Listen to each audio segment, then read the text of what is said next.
Hello, today we're going to look at a game from New York City in 1970 between prolific chess author Andrew Soltis with the white pieces and big bad Grandmaster Walter Browne with the black pieces. The game started off in the Sicilian e4 c5, knight f3, d6, d4, c takes d4, knight takes d4, knight f6, knight c3, a6, knight off, and bishop c4. And after bishop c4, very common e6 was played, and we're into this Sicilian Skyfinagin variation. And bishop b3. And for those of you newbies out there, this move is a common move to play in similar type positions, whether it's the Pyrrhic defense or this particular variation. And the idea, or one of the ideas rather, of course, is to avoid traps later on after, for instance, knight takes e4, knight takes e4, and then d5, forking the bishop and knight and getting the piece back. So you will see this move played a lot, although it also avoids the tempi of b5 hitting the bishop and then the subsequent follow-up b4 driving the knight away from the protection of the e4 square. So b5, castles, and bishop e7. I want to say here that this particular lesson is about development, the importance of a lead in development, and some of the problems that the Sicilian player presents to the white player. We hear in our early stages of chess development how important it is, right, to obtain a lead in development, right, and open up the position and overrun our opponent. And often we begin learning chess with examples from the great Paul Morphy and Adolf Anderson and that great era. And what I find is that, of course, most of those games, were played in the Romantic era. So you saw a lot of open positions, right? E4, E5, F4, King's Gambit or Gioco Piano. And so the players had a lot of open files and open diagonals to use in the position. White wanted an open game and black wanted an open game. So you saw a lot of shootouts back in those days.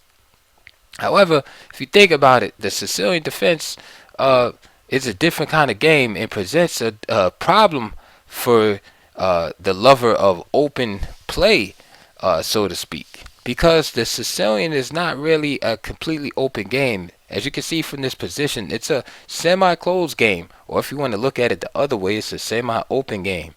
And one of the problems here that a lot of players fall into is that they get a lead in development, but then realize they still can't exploit this lead in development. And that is because of the difficulty of exploiting these semi-closed positions. If you notice, in this position, white has a lead in development, right? Black only has 2 pieces developed against white's 4 pieces. All right, so that dictates to white that he should be striving to try to open up the position, but it's difficult. How? Black has this brilliant pawn preponderance in the center here, which makes it very difficult, if not impossible, for white to utilize these central squares effectively. Furthermore, he has his pawns advanced on the queen side, ready to kick the knight away at a convenient time to capture this e4 pawn. So many of these battles in the Sicilian revolve around this idea of black being aggressive but keeping the position closed so that white cannot exploit his lead in development. All right, so black advances his pawns early and he sets up his structure, right, where he takes control. He has his pawn preponderance in the center, he has his space on the queen side, and now if allowed to get away with that, black will just simply catch up in development and have these additional advantages in the position.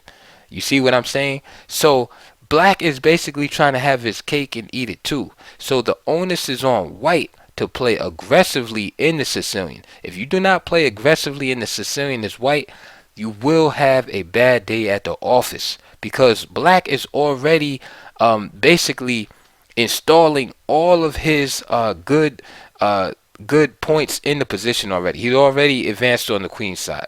All right, so he's already ahead in that department. He already has an open or semi-open C file to use.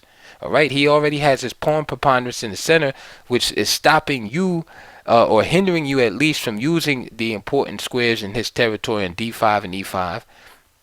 Right, and if you just sit back and play passively, then black will simply catch up in development and then have all the advantages already in place in this position. And this is why many players get victimized in the Sicilian from playing too passively. The Sicilian almost forces you to play aggressively with the white pieces.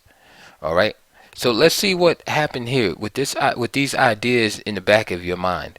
All right. Here, Browne played the move bishop e7. Right. Typical move here. I want to go back one move after white castles, and let's see what happens if black takes the idea too far. Remember what I said. Black is walking a tightrope where he's trying to basically have his cake and eat it too. He's trying to install these early advantages in the position. Like I said, this quick advance on the queen side, having the C file open, right? So he's trying to get that, but without developing, right? There's always a price to pay. So you can see he has space on the queen side, right? A6, B5 has been played, pawn preponderance in the center, but he's lacking in development. So if black tries to get too greedy, so for instance here, if he plays B4, his strategy of having these early advantages in the position can quickly backfire on him. So let's say he goes after the E pawn here. So B4, knight A4, knight takes E4. Great. Black has won a pawn. So rook E1. Notice now the position, right? After D5 protecting the knight, the position start to open up. Bishop F4. Everything looks secure for black, right? He's behind in development, but now how to break through.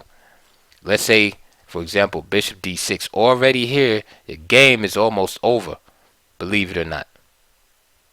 Rook takes E4 is very powerful. Always think, I must open up this position, right? I must make black pay for all of these pawn moves that he made early in the game, right? Rook takes, D takes E4, and now knight takes E6. Very powerful with the double attack on the bishop on D6. So you can see the queen here on D1 and the bishop on F4 attacking this bishop, and this queen is also attacked. So bishop takes E6. Now bishop takes D6, and you can see that the the black king is now stuck in the middle of the board with the open position. So just in a few moves, the position is drastically changed, and play can continue like this, for example. And black is in a world of trouble here. For example, knight C6, queen D5. So yeah, there's double attack here. This is being attacked, and it's just a dubious position for black overall. So that's one example of black falling off the tightrope, so to speak, that he's trying to walk. Okay, so he has to be careful, right? So, and this is black's game here, is to try to sneak those early advantages in, right? It's like a squirrel tucking away nuts for the winter, right? He's like tucking it, like, okay, I'm gonna get my queen side, space. I'm going to sneak that in there, right? I'm going to get this open C file, right? I'm going to set my pawns up in the center, preponderance in the center, and then I'll develop later. And white his job is to prove that idea problematic. That's the argument in the Sicilian defense. Back to the game. Browne played bishop E7, and now queen F3.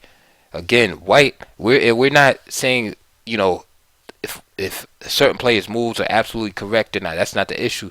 It's about the intent of the move and the idea. Here, white is playing again. White is playing very aggressively here. Already on the table is moves like e5, threatening the knight, and also this unprotected rook here. All right, so he's already preventing black from just doing its normal move like castling, because e5 would take place. Okay, so he's already presenting black with problems. So if whether the move is technically correct or not, or that's not the issue. The issue, or the important point to be made, is the intent. He's playing aggressively. This is how you have to play as white. So for example, if bishop b7 is played, just a normal looking move, right, with the idea of course putting pressure, more pressure on the e pawn. You have this idea, right, hitting the knight, driving the knight away, then capturing the e pawn, and you're protecting your rook. Seems like a great move, but this is where the idea of putting this bishop on this diagonal comes into play. Notice that when this bishop moved from c8 to b7, it took some pressure, took some protection off the e6 square, and now bishop takes e6 can be played.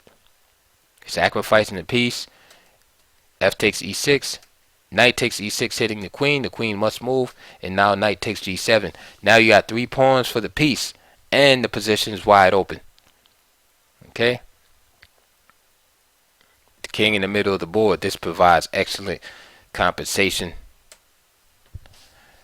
for white, and white is much better here. Okay, and this is what you want. See, you've caught the king with his pants down. All right, he's, again, to repeat, he's created all of these little advantages that he's tucked away, but he's failed to develop adequately, and now you've opened up the position and the king is running around in the middle of the board. This is what you want. After queen f3, if knight bd7 develops but fails to address the threat on the board, which again is this threat of e5. Again, just simply e5. D takes e5, attacking the knight. Of course, not going after the rook, but just playing simply knight takes e6, f takes e6, and then queen takes a8. Again, winning for black.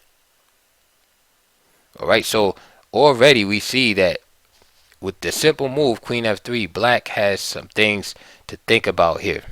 All right, Walter Browne, Grandmaster, played bishop d7. All right, now he changes the position a little bit, and now the move e5 is played anyway. So you might be saying, wait a minute, why would he just play bishop d7 and not even address the issue? Well, Walter Browne played this in mind to address the issue of the queen on e8, because Soltis played, after e5, Walter Browne just captured the pawn. D takes e5. And now you might be saying, well, why can't he capture the rook? Isn't this the point? Well, here, the knight, with the knight here, if queen takes here, then just simply e takes d4. This knight is attacked. Knight e4, and black has full compensation for the exchange. Play could go bishop c6, for example. Knight f6 is forced. Bishop takes queen a7, and now queen d6. And you can see that black has full compensation for the exchange. The queen is misplaced. Black is now fully caught up in development. Okay, and his material in the center, which is important. Those pawns in the center are very powerful and restrictive on black's position. So you can see how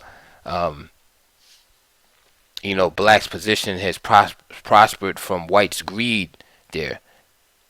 Play could continue bishop d2 and then just castle, and you can see black is practically fully developed. After say rook a d1, knight d7, for instance. This was Walter Browne's idea in the position. So he played e5. D takes e5. And Soltis, instead of being greedy here, right, he stuck to his guns and he went to open up the position even further. And Andrew Soltis played knight takes e6.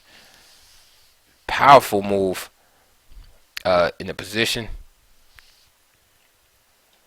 And now, after he's moved the knight out of the way here, right? So he's not gonna lose, two pieces.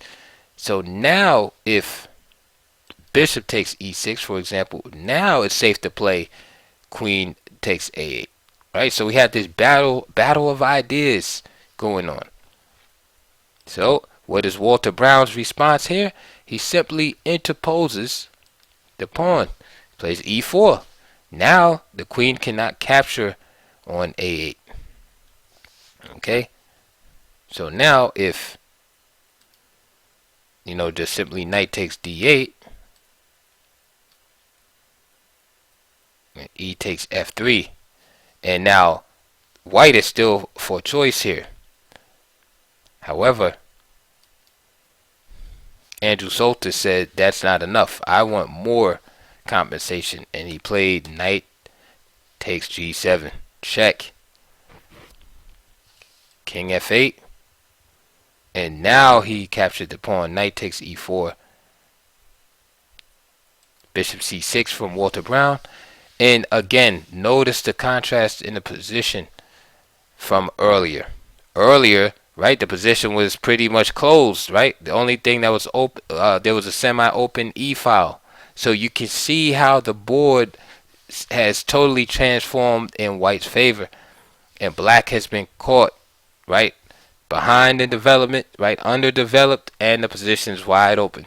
This, my friends, is the spirit that you want to play in when you're playing the white side of the Sicilian defense, and especially in the open Sicilian. If you're playing closed Sicilian, then you're playing like a different game. That's why it's called the closed Sicilian. But when you're playing this classical open Sicilian and you're white, this is what you're trying to get something that looks like this.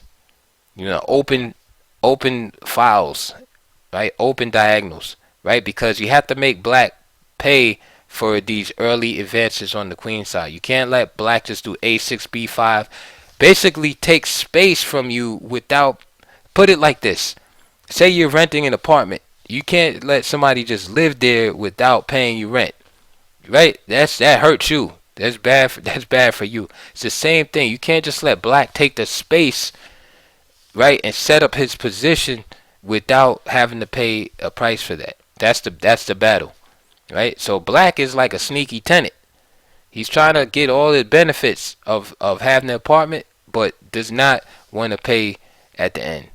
Right? So black wants to take all these advantages in the opening, right, without developing, and then catch up in development, and then have the advantages plus be equal in development. Right? And then usually white has a tough game at that point.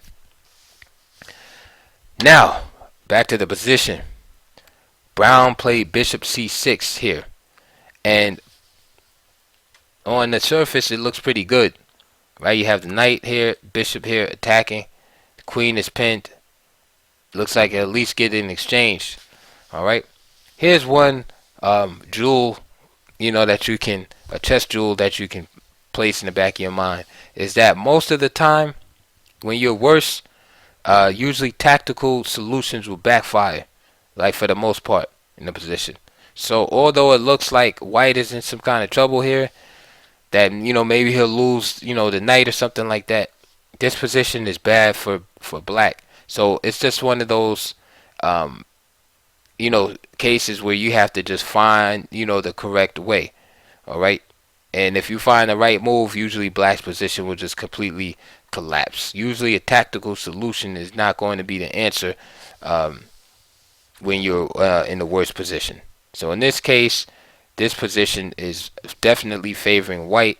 Lead in development. King is safe. Open files and diagonals everywhere. There's no way that black can have some type of saving move in this position. So Soltis picked up on that and just played bishop h6 with the discovered check idea. Browne went and snatched a piece with bishop takes e4. And nice quiet move here by Soltis. Left the queen on prise and played knight h5 check. The check had to be acknowledged, and so therefore Walter Browne resigned. Why did he resign? Because the king is forced to move. So for instance, if he goes to g8, now knight takes f6 is possible because there's a check, and this bishop just disappears off the board. Same in this variation of knight if knight h5 checking, king after knight h5 check and king e8, same thing. Check. And this, my friends, is why Walter Browne resigned. So I hope you like that game. It's a short miniature game, but there's a lot that you can learn, and it's a good game that I like to use to just talk about, you know, the ideas, the overarching ideas in the Sicilian defense from both sides, right? But here, especially the white side, since white was victorious. So please support my channel, donate, and also check the links below for DVDs and books related to the opening on my board today, which was the Sicilian defense. And I'll see you guys on the next video.